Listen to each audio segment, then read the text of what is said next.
Olá, bem-vindos ao Literatura de Palavra. Hoje nós vamos conversar um pouquinho sobre este livro aqui, ó. O Messias vem à Terra-média, do Philip Ryken, Imagens do Tríplice Ofício de Cristo em O Senhor dos Anéis.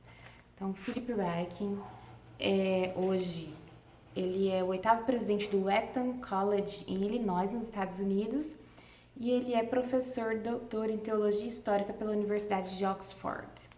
Bom, gente, então, nós vamos conversar um pouquinho sobre esse livro. Eu ainda não terminei, falta algumas poucas páginas para eu terminar, mas já dá para ter uma visão do livro e já dá para falar um pouquinho sobre ele. Primeira coisa que eu queria salientar a respeito desse livro é o seguinte. O Philip, ele vai dizer o seguinte aqui. Olha, o Tolkien não escreveu O Senhor dos Anéis como uma alegoria, assim como o C.S. Lewis fez com Crônicas de Nárnia. Então, Tolkien escreveu de maneira livre, totalmente livre. Ele não desejava colocar ali nenhuma mensagem específica cristã, mas como ele era um cristão convicto, o cristianismo permeia toda a obra do Tolkien, mesmo que essa influência cristã tenha aparecido de forma, às vezes, consciente ou inconsciente na obra do autor, na sua escrita, ela permeia e ela faz parte do universo do imaginário do Senhor dos Anéis.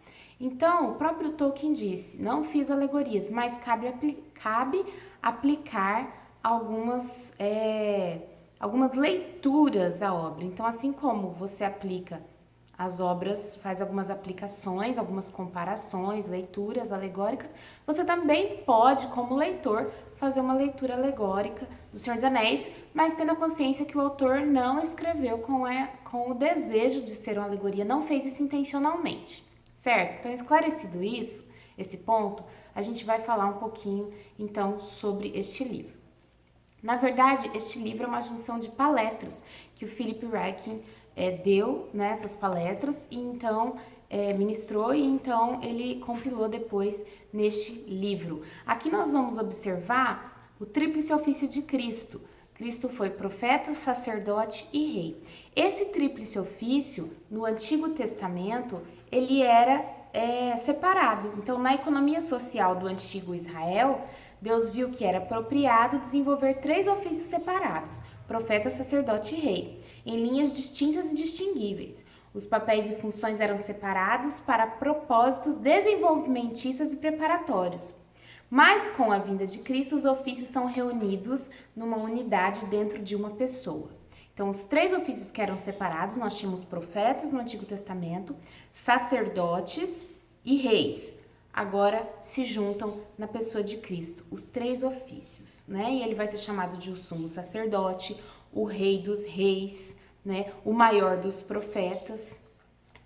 Então, nós vamos ver como que esses 3 ofícios aparecem em O Senhor dos Anéis em momentos diferentes e sendo apresentados por personagens diferentes.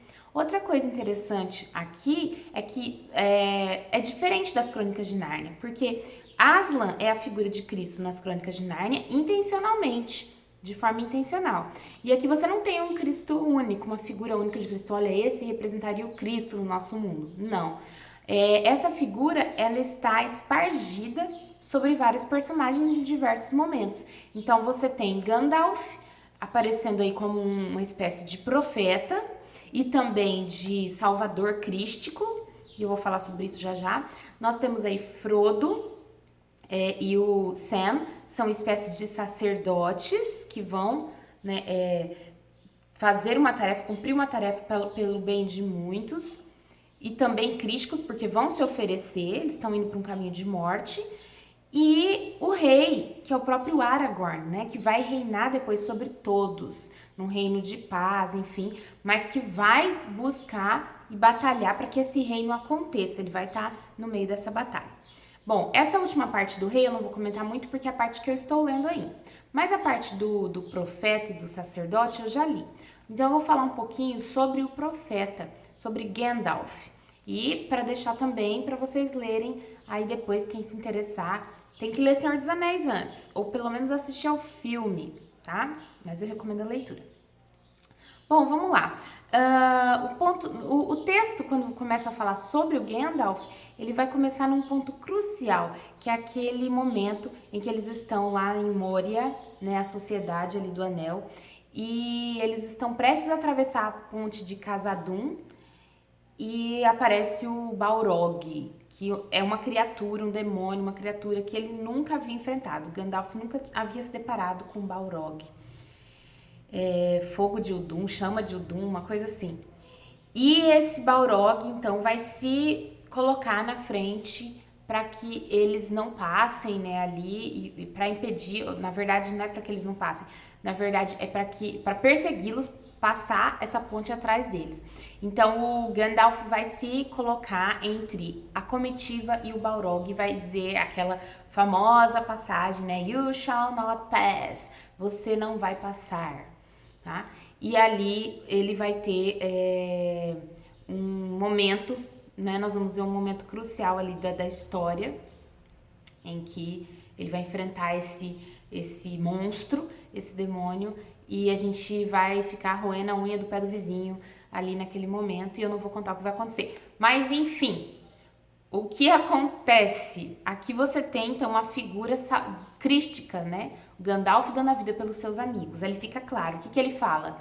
Na hora que ele está prestes a, né, acontecer alguma coisa ali ruim com ele, que eu não vou falar o que é, ele vai dizer assim: fujam, seus tolos, vão embora, o que vocês estão aqui se lamentando? Vai embora, porque eu estou aqui exatamente para poder dar tempo para vocês vazarem, sumirem e conseguirem atingir o objetivo maior.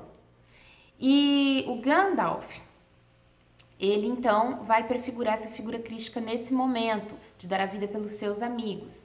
Depois, em outros momentos, a gente vai ver claramente a figura do profeta. E o profeta é aquele que fala, ele não só prediz o futuro, mas ele tem uma visão uma visão que discerne, ele consegue discernir o presente. Então ele consegue olhar para o presente e discernir, não, é isso que está acontecendo, é assim, a coisa é assado, e ele consegue esclarecer o momento presente para a gente. O profeta não é só aquele que diz do futuro, é aquele que também diz do presente e esclarece para a gente o que está acontecendo naquele momento. Por exemplo, agora no momento de pandemia, de coronavírus e tal, se vem alguém e esclarece, não, mas isso está acontecendo dessa forma, porque assim, assim, assim. Então ele é um profeta nesse sentido, tá? O profeta é aquele que abre os nossos olhos para verdades que até então a gente não conseguiu enxergar.